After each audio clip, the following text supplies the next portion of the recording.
오늘 하나님께서 저희들에게 주신 말씀은 열왕기상 18장 21절 말씀입니다.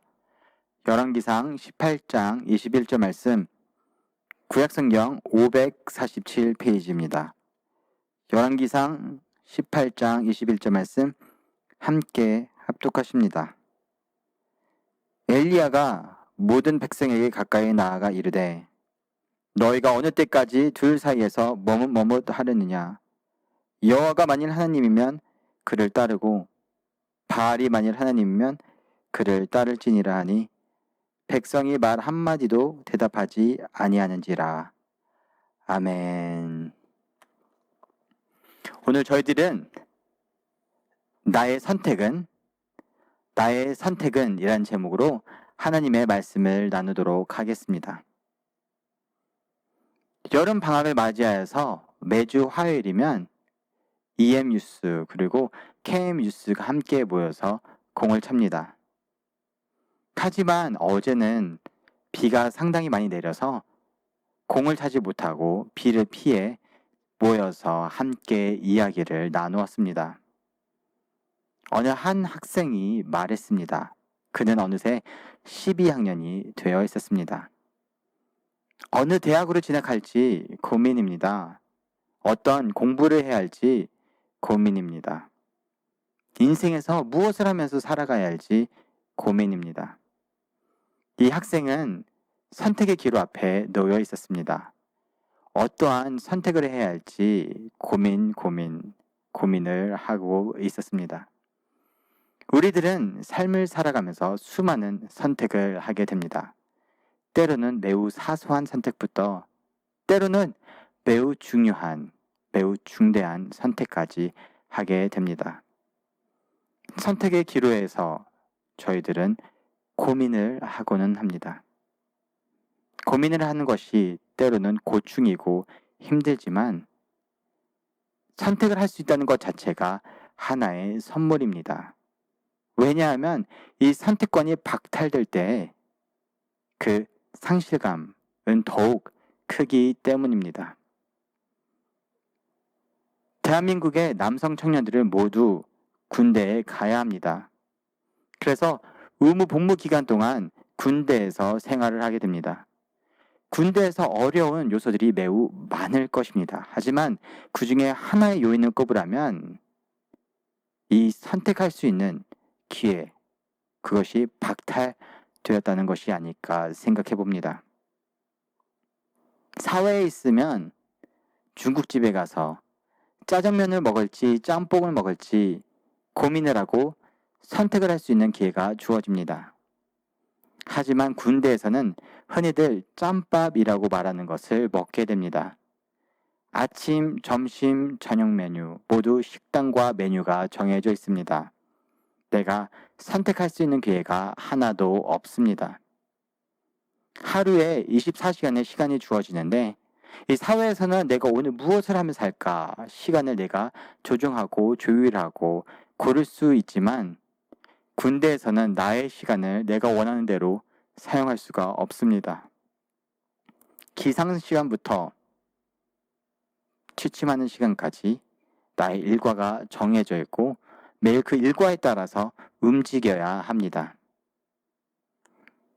사회에 있을 때에는 사랑하는 부모님, 애인 그리고 친구들 원할 때 언제든지 연락하여서 만날 수 있지만 군대에 있을 때에는 부모님과 애인과 친구들을 마음껏 만날 수가 없습니다.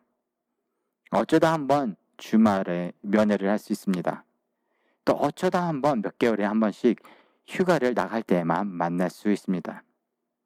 군대가 오늘날 청년들에게 힘들게 느껴지는 여러 가지 요인들이 있겠지만 그 중에 한 가지를 꼽으라 하면 아마도 이 선택권이 박탈된 것이 가장 큰 어려움으로 다가오지 않을까 싶습니다. 비록 선택은 우리들에게 고민을 하게 하고 때로는 힘들게 하기도 하지만 이 선택을 할 수 있다는 것은 하나의 선물이기도 합니다. 왜냐? 그 선택할 수 있는 기회가 박탈되었을 때 그 상실감은 훨씬 더 크기 때문입니다. 군대에 있는 청년들이 선택권을 박탈당한 것처럼 한 무리가 있었습니다. 그들의 모든 선택권이 박탈당한 한 무리가 있었습니다. 그것은 바로 이스라엘 백성들입니다.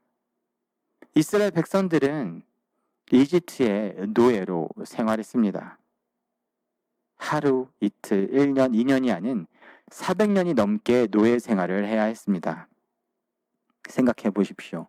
1년 반, 2년, 3년, 4년 반만 군 복무를 해도 상당히 힘들게 다가오는데 그러한 생활을 평생 해야 했다는 것입니다.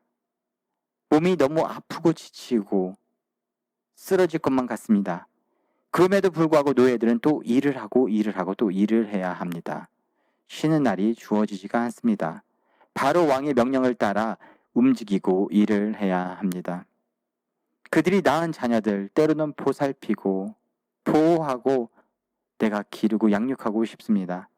하지만 그런 권리조차 박탈당했습니다. 자녀가 태어났는데 남자아이라면 그 아이를 나일강가에 버려야 했습니다. 그들에게는 선택권이 주어지지 않았었습니다. 그렇게 그들은 일평생을 살아야만 했습니다. 그런데 그런 그들에게 하나님께서 그들의 신음소리를 들으시고 이스라엘 백성들에게 다가가십니다. 그리고 이스라엘 백성들을 출애굽시키십니다. 바로 왕의 노예 생활로부터 이집트의 노예 생활로부터 그들을 자유케 하십니다.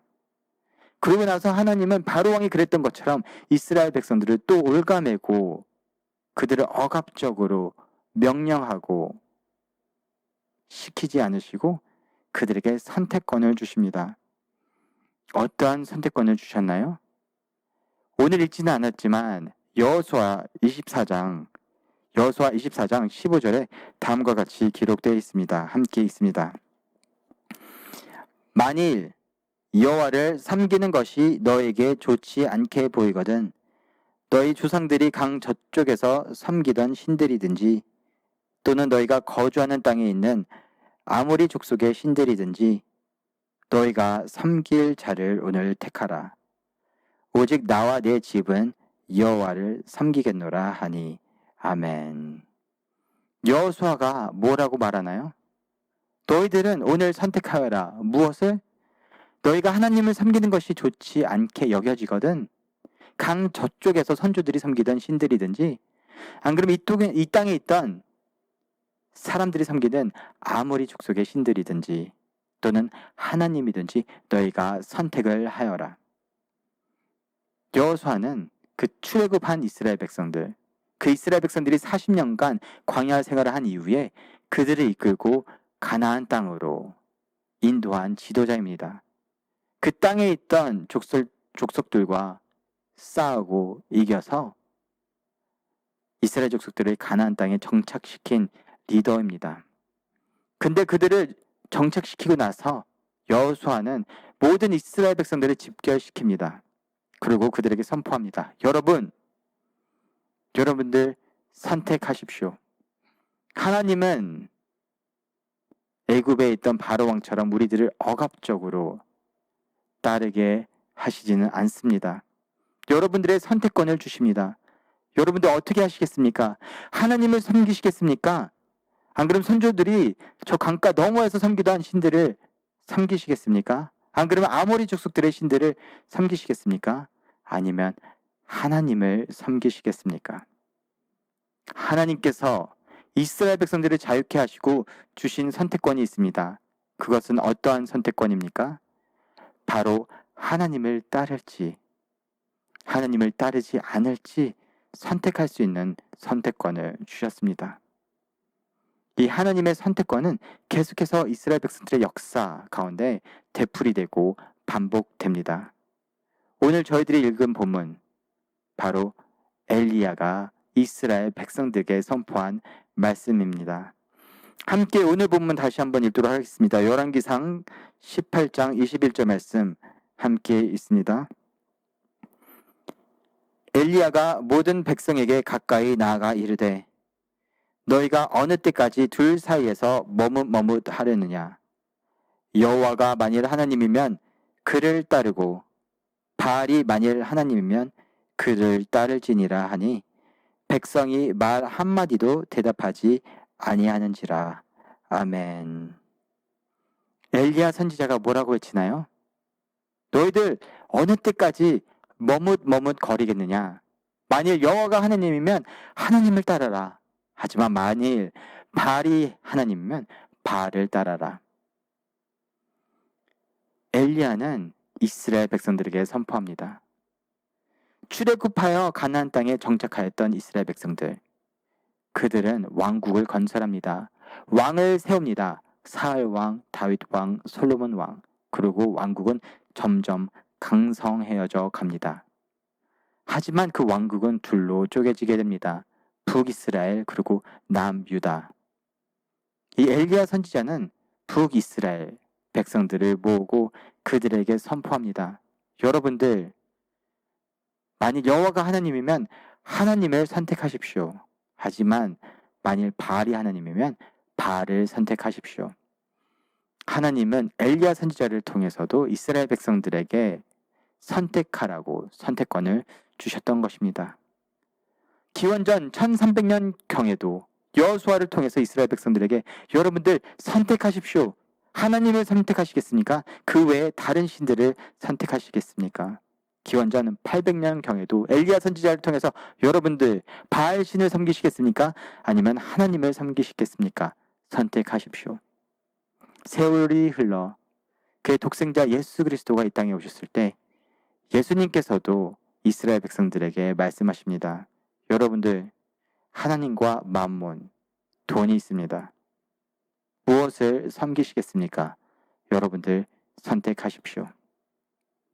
하나님은 이스라엘 백성들의 역사 가운데 계속해서 이 메시지를 되풀이하십니다. 왜?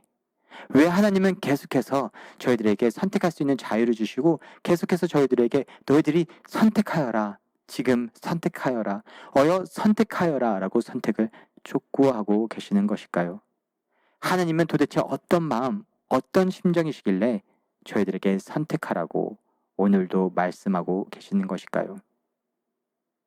그것은 하나님은 우리들과 매우 특별하고 매우 긴밀한 하나님과 우리만의 관계를 형성하시고 싶으셔서 계속해서 저희들에게 초대하시고 이 초대에 응하기를 기다리고 계시는 것입니다. 하나님은 하나님의 모든 자존심을 버리셨습니다. 하나님은 하나님께서 가장 소중하게 여기시는 독생자 예수 그리스도를 십자가에 못 박게 두셨습니다. 그리고 하나님은 저희들을 선택하셨습니다. 나는 너희들을 원한다.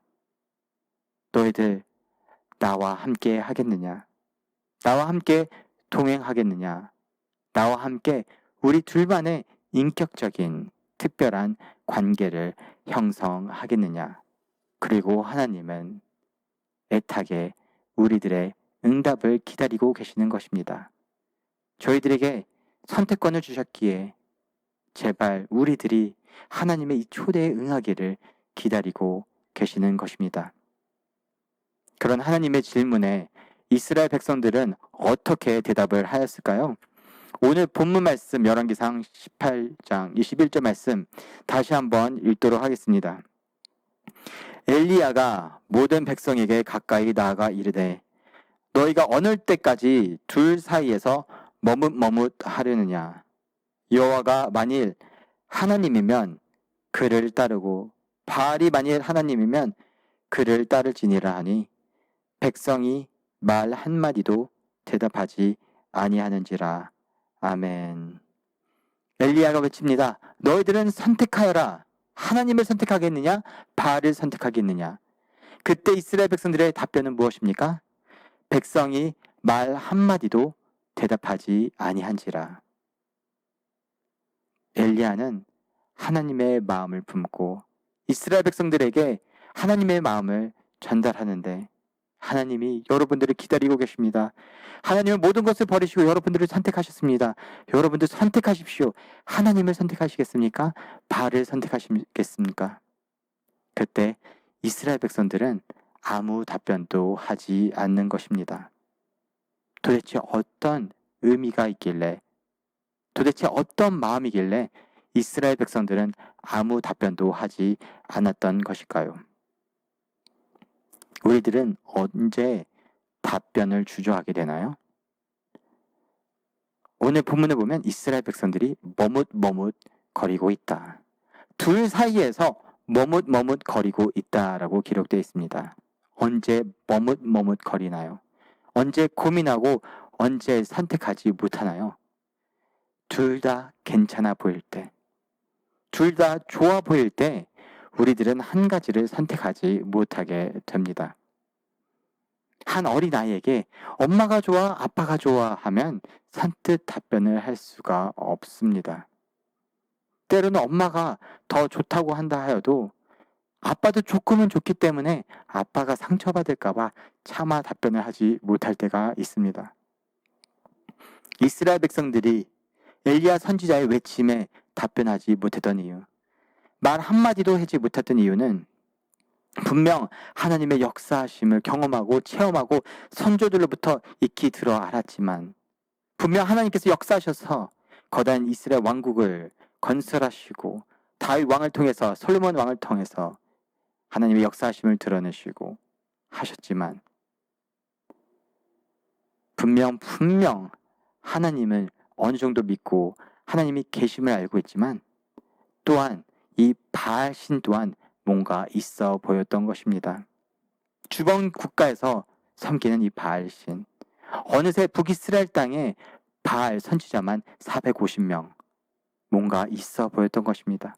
바알신도 뭔가 있어 보이는데, 뭔가 괜찮아 보이는데, 분명 하나님도 어느 정도 믿는데 이 바알신도 괜찮아 보였던 것입니다.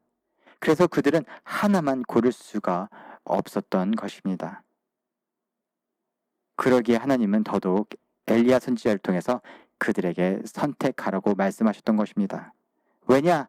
하나님께서는 이스라엘 백성과 하나님 둘만의 인격적인 관계를 원하시는데, 그 관계 가운데 다른 것들이 끼어들기 시작할 때 이 관계가 흔들리고 파탄나게 이르기 때문입니다.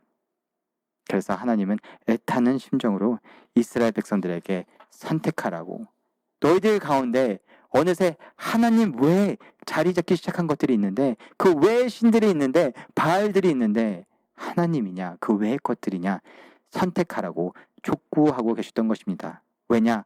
이대로 가다간 이 관계가, 이 특별한 긴밀한 인격적인 관계가 깨져버릴 것이기 때문이었습니다. 저에게는 딸 둘이 있습니다. 딸 둘 가운데 첫째가 다음 주면 초등학교 1학년에 입학하게 됩니다. 몇 개월 전에 킨더가든에 있을 때입니다.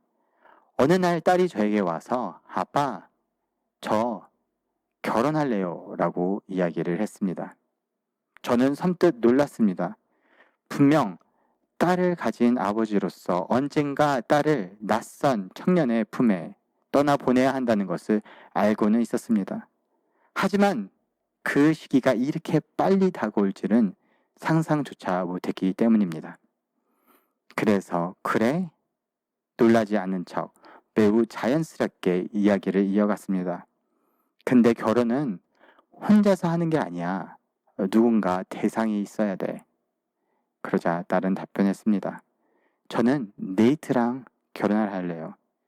네이트가 저에게 결혼하자고 했어요. 오, 네이트? 저는 아침마다 딸을 킨더가든에 데려다 주기 때문에 딸의 친구들의 얼굴과 이름을 어느 정도 알고 있었습니다. 그래? 네이트? 네이트가 뭐가 좋은데? 네이트는 뭐 한대? 그자 딸은 답변했습니다. 네이트는 착하고요. 귀엽고요. 너무 웃겨요. 그리고 네이트는 나중에 커서 농부가 된대요.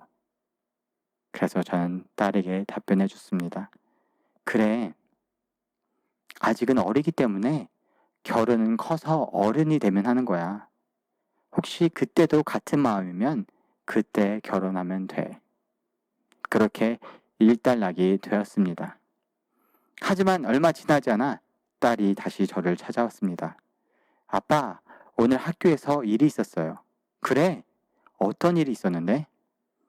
네이트가 다른 친구인 올리비아에게도 결혼하자고 했어요.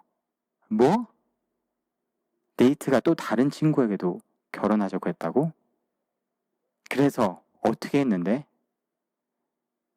그래서 네이트에게 가서 말했어요. 결혼은 한 남자와 한 여자가 하는 거야. 다른 사람이 있어서는 안 돼. 그러니까 네가 선택해. 나야, 올리비아야. 그래. 그래서 네이트가 뭐라고 말했어? 네이트가 올리비아에게 가서 미안하다고 자기는 해리랑 결혼할 거라고 이야기를 했어요. 제 딸이 승자가 되었던 것입니다. 5살짜리 아이만 해도 결혼이란 무엇인지, 특별한 관계란 무엇인지, 인격적인 특별한 관계, 결혼의 관계가 무엇인지 어느 정도 인지하고 있습니다. 그 관계는 제3자가 끼어들면 안 되는 관계인 겁니다. 단 둘이서만 형성되는 관계인 것입니다. 하나님은 하나님과 이스라엘 백성들의 관계 가운데 다른 무언가가 끼어드는 것을 원치 않으셨습니다. 왜냐? 하나님은 너무나 소중하고 특별한 이 관계를 유지하고 싶으신데, 이것을 위해서 모든 것을 버리시고 이 관계를 유지하고 싶으신데, 우리가 그 다른 무언가를 가져올 때 이 관계가 흔들리기 시작하고 깨지기 시작하기 때문입니다. 그래서 역사 가운데 하나님은 수없이 이스라엘 백성들에게 외치시고 또 외치십니다. 언제든지 무언가 하나님 외에 다른 것이 끼어들기 시작할 때 하나님은 여호수아를 통해서도 외치셨습니다. 나냐 다른 신들이냐 너희가 선택하여라. 엘리야 선지자를 통해서도 하나님께서는 외치셨습니다. 나냐 바알이냐 너희들은 선택하여라. 또한 예수님을 통해서도 외치셨습니다. 나냐 돈이냐 우리는 한 가지만 섬길 수 있다. 우리는 하나님과 형성하는 그 관계는 되게 특별한, 둘도 없는 그런 관계인 것이다. 우리들은 이런 하나님의 외침 앞에 어떻게 응답하시겠습니까? 혹여나 우리들도 이스라엘 백성들처럼 분명 하나님의 은혜를 체험했는데 시간이 흘러 지나자 하나님 외에도 좋아 보이는 것들이 하나 둘씩 우리들의 마음에 자리 잡기 시작하지는 않았습니까? 그래서 하나님께서 너무나 애타고 비통하시고 애통하시는 마음으로 우리들에게 나냐 안 그럼 나 왜 네 마음속에 좋아 보이는 그것이냐 라고 다시 한번 우리들에게 질문하고 계시지는 않습니까? 신앙의 근본은 특별한 영적인 체험을 하는 것에 앞서